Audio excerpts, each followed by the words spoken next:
ओम वासुदेवाय नमः। आप सभी का मेरे YouTube चैनल पर स्वागत है। मैं आज आप सभी को बृहस्पति देव की कथा सुनाऊंगी। मैं पिछली वीडियो में आप लोगों को बता चुकी हूँ कि बृहस्पति भगवान की पूजा कैसे की जाती है और क्या क्या नियम रखना चाहिए, इसलिए आप वो सुन लीजिएगा। और आज मैं आपको बृहस्पतिवार की एक छोटी सी कथा सुनाती हूँ। देखिए, पूजा करने का विधि विधान तो बहुत है, हम जितना भी करें कम है। लेकिन इस भाग दौड़ वाली ज़िंदगी में हम थोड़े से भी टाइम निकाल के पूजा पाठ करते हैं या पूजा नहीं कर पाते हैं, तो हम कोई कथाएं सुन लें, मनन पूजा कर लें।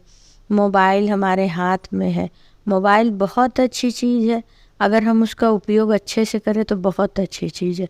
हम कोई भी भगवान का कथा लगा के रख लिए, अपना काम भी कर रहे हैं और कथा भी सुन सकते हैं। अगर हमारे पास टाइम ना हो उसके लिए, ऐसा नहीं कि आपके पास टाइम है और आप बेड पे लेट गई और कथा लगा ली, हो गया पूजा पाठ मेरा हो गया, ऐसी बात नहीं है।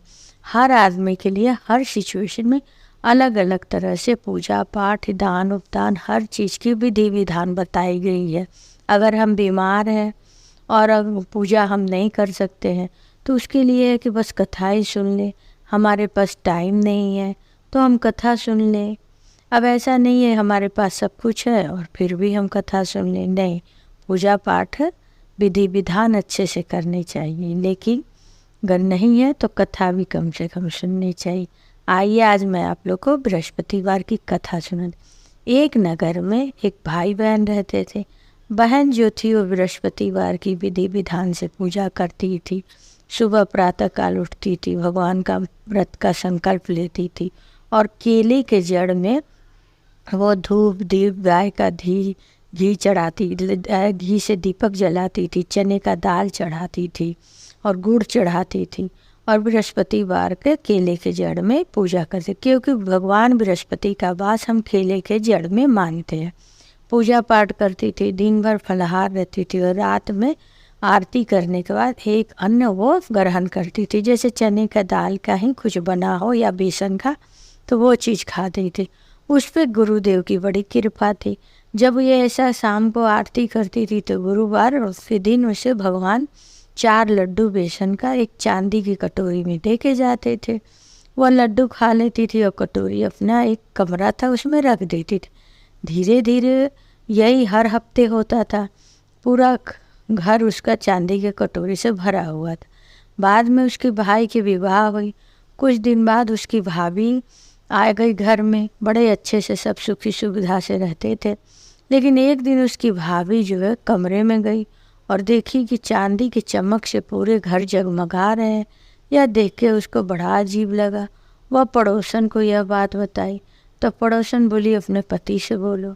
तो वो बोली अरे नहीं नहीं, मेरा पति अपनी बहन के बारे में कुछ भी गलत नहीं सुनता है, लेकिन पता नहीं मुझे ये बात अच्छी नहीं लग रही। इतनी चांदी की कटोरी किसी को कौन देगा बिना मतलब। वो ऐसा बोली तो पड़ोसन बोली ऐसा है, जब तुम्हारा पति खाने को आएगा तो तुम दाल के कटोरी का चम्मच सब्जी में डाल देना, सब्जी वाली दाल में डाल देना। तो वो यह जब देखा तो उसका पति गुस्से से बोला तू पागल है क्या, उल्टा पुल्टा चम्मच रखती है।